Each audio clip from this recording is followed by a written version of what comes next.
As many parts of the country still deal with the aftermath of Storm Isha. 3 people are now known to have died as winds of more than 100 miles per hour and heavy rain caused damage and destruction. 2 deaths were caused in road accidents in Falkirk in County Londonderry, and another man died in Bradford after winds blew away barriers protecting an exposed manhole. Flights were diverted, schools closed, and many train services were impacted. And there'll be little respite, with Storm Jocelyn due to arrive tomorrow. Well, tonight we've got reporters in Glasgow, Cumbria and Belfast. Plus, of course, Alex is here to tell us why this is all happening. But first, let's go to our Scotland correspondent, Louise Scott, in Glasgow tonight. Louise. Well, it's a little calmer here this evening, but we've had every colour weather warning last night. Red, a rare red in the north, with thousands of homes still out of power north of the central belt. For the rest of us, it was amber warning with 80-mile-an-hour winds battering the country. Storm Isha made its mark right across the UK, bringing down trees and causing disruption to every mode of transport. Storm Isha arrived with a bang. Sparks seen flying from overhead cables across the country. The intensity of the winds leading to thousands of power outages. Waves battered the coastline with dangerous conditions on the roads. Some drivers having a narrow escape. But others weren't so lucky, with widespread damage to homes. Residents in the Scottish town of Cumbernauld were woken to the sound of their roof being ripped off. I just heard this huge explosion. Honestly, it sounded like a bomb going off. At first I thought it was maybe a gas explosion, it was that loud. I looked out the window and I could see half my roof was hanging off. 2 people died last night after their cars hit fallen trees. An 84-year-old in Grangemouth, Scotland, who was a passenger, and a man in his 60s in County Londonderry, Northern Ireland. A 3rd man died in Bradford today after reportedly falling into a hole after wind blew barriers away. It wasn't just travel disruption on the ground. Hundreds of passengers trying to fly back to the UK last night faced tense landings. Many ended up thousands of miles from their intended destination.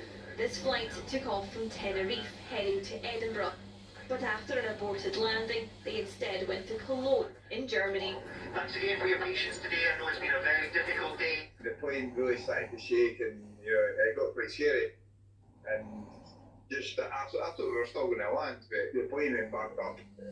And it came over and told us that it was sort of crossed the line for being too dangerous to land.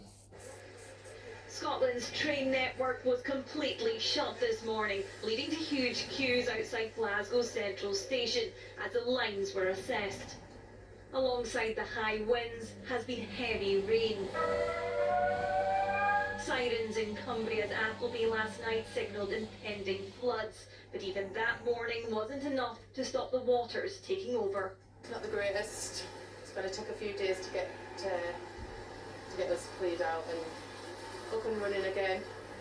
But we've got more heavy rain due to fall, so we're just going to hang on and wait and see what happens from there.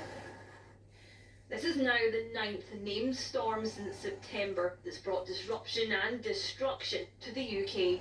Well, these are the conditions on Scotland's west coast when there are no weather warnings in place.